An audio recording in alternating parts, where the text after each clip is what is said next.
going, folks?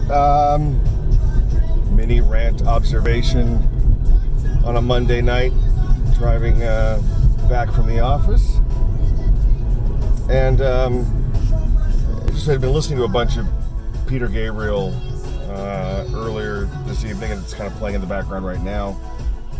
And then before that, last week I was listening to a lot of Tool, because I went to the Tool Killing Joke show in LA.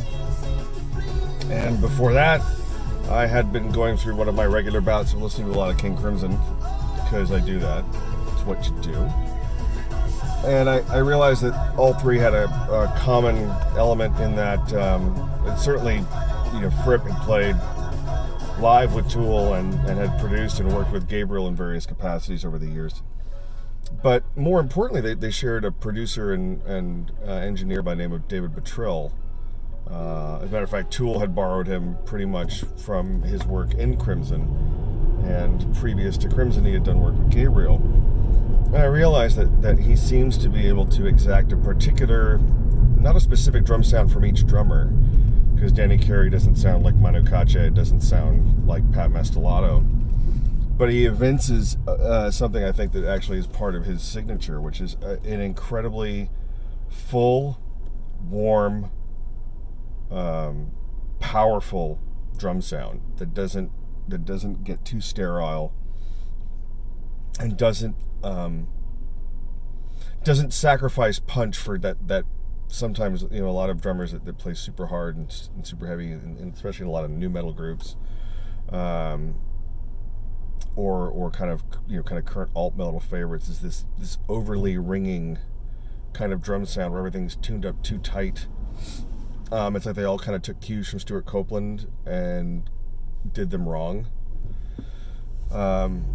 Whereas you listen to kind of this, the more recent, better produced Crimson records, or you listen to kind of any of the classic period Gabriel, these drums just sound unbelievably massive, but not to the point where they drown out everything else in the mix. They just have a very clear, crisp presence, and they just sound really,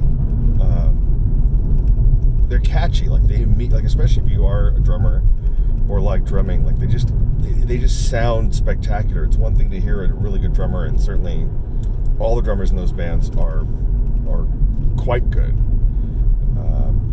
But it's another thing when a producer can take their sound and tune it just perfectly to where their presence is unmistakable and irreplaceable.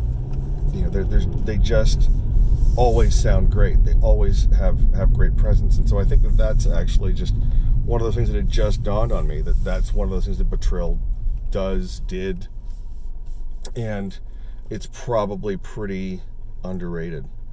But if you are a drummer, or if you like any of those specific drummers I just mentioned, Danny Carey, Manu Katché, or Pat Mastelotto, go look at other things that he's done. He seems to consistently be someone who produces exceptional work, even if he's not necessarily kind of your conventional name brand kind of music guy, and well worth kind of investigating. So that's just mini rant of the evening. Enjoy yourselves, folks.